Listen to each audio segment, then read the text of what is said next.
Imagine this. Every big win starts with a simple yes. Yes to your business. Yes to your vision, to your life.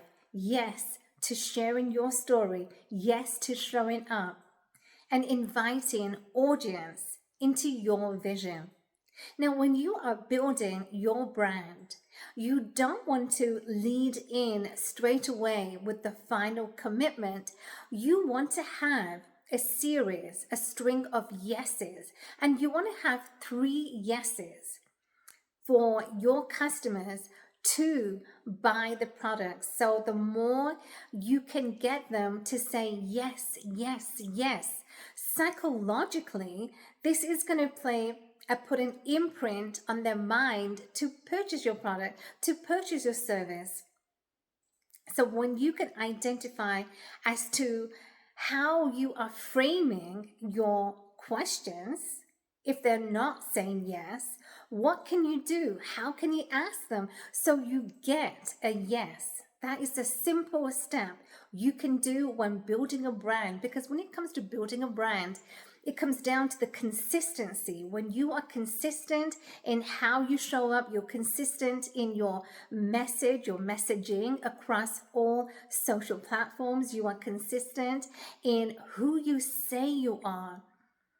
And what I mean by who you say you are, when you are giving value to your customers, you're giving quality customer care.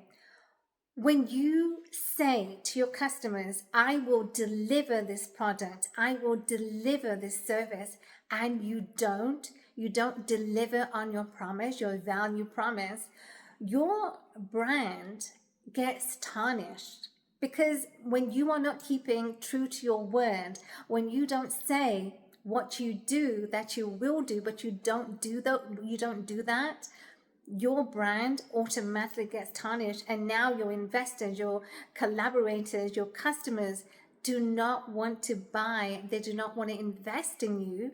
Because, and especially if you keep on consistently not following through what you say you will do, you don't do that, then it's going to have a bad effect on your personal brand. And when you are building out, even as a startup, you're building your company, you're building your personal brand, you need to identify what is your core message, what is your company, what does your brand represent.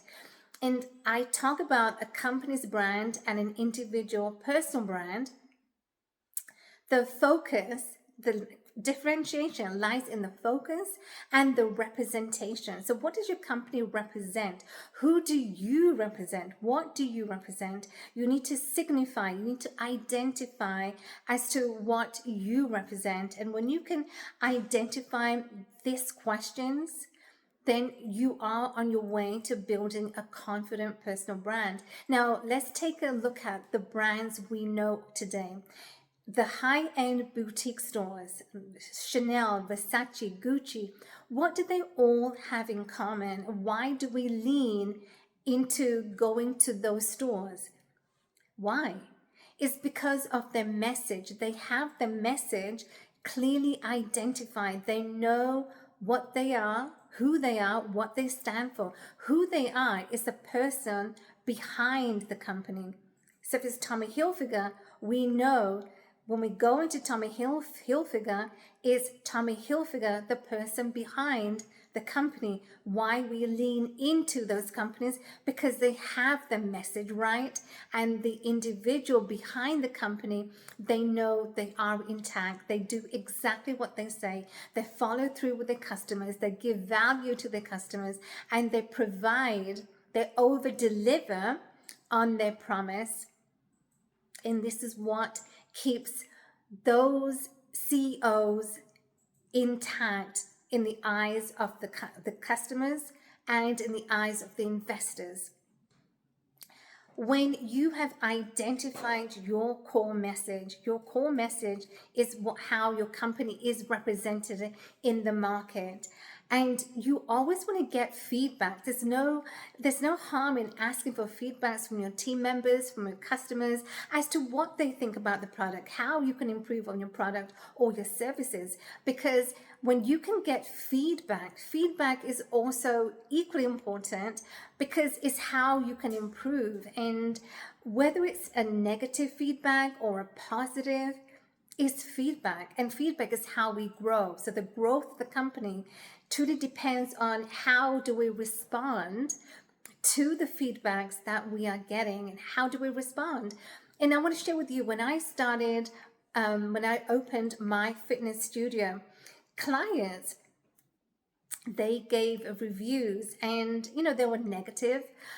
You're always going to get negative reviews. Doesn't matter what industry you are in, be prepared, you will get negative reviews. But the question lies in, as the CEO of your company, is in the way you respond. How do you respond to the criticisms?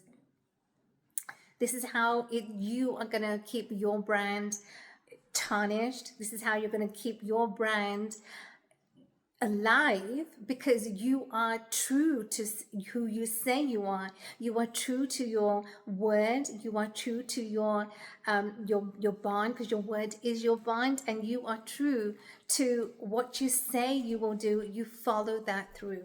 So I want you to make sure that as you are starting out building your company, your personal brand, your personal confident, unshakable brand, you are unshakable because you are not worried about what the naysayers are saying, but you are reflecting upon how you are building your brand, one brand at a time, and how you are doing so because your story matters. You are relatable, and you are inviting people into your story, into your vision, into your world, how you built the company, where you've taken the company. And this is how it's important that we stay true to ourselves as CEOs of our company. And when you have a string of yeses, when you are specific and you are asking for what you want, you are sharing your story, you are inviting people into your brand story, you are clearly watching your success grow one yes at a time. Follow me for more practical tips.